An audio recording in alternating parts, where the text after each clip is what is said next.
So as that happens, the air on the inside is allowed to... Hello there, my name is Fox, and we're going to talk about something very exciting here today. Air! Now, we might not find it that exciting, but we could talk about something very special, something called air pressure. Now, air is mostly made of these gases, things like oxygen, carbon dioxide, nitrogen, and they cover our entire planet in this giant ocean of air called the atmosphere. And those gases do have some weight to them.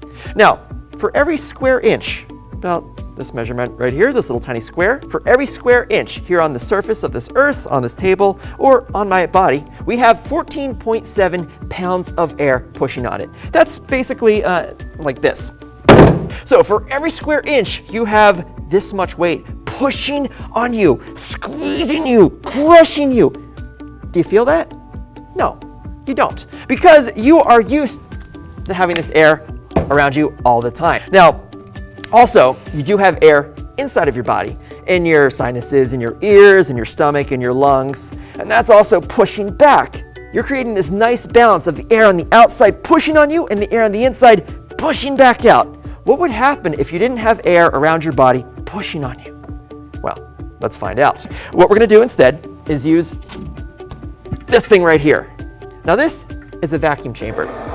We're going to vent all of the air out of this chamber. Now, since it's a little too small for me to climb in there, which is also very good, we're going to have to find something else that's full of air. Now, here we have a balloon. Just like I had air on the outside of my body and the inside of my body, creating a nice balance, we also have air on the inside of this balloon pushing out, but air around it pushing on it. So let's put the balloon in our vacuum chamber, switch on the pump, and watch what happens. Now remember, we're going to watch the balloon, see what happens when we remove the air from around it, but keep the air on the inside.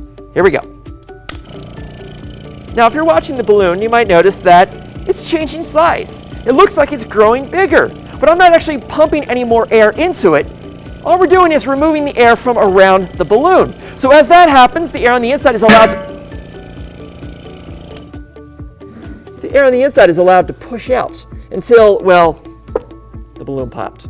Now, does that mean that if we didn't have air surrounding our bodies, we would explode? No. We're not mostly made of gas, we're mostly made of water. We would swell a little tiny bit, but we wouldn't pop. So if you still aren't excited about air, think about how it's keeping you alive and under pressure. My name is Fox, and this was Spark of Science.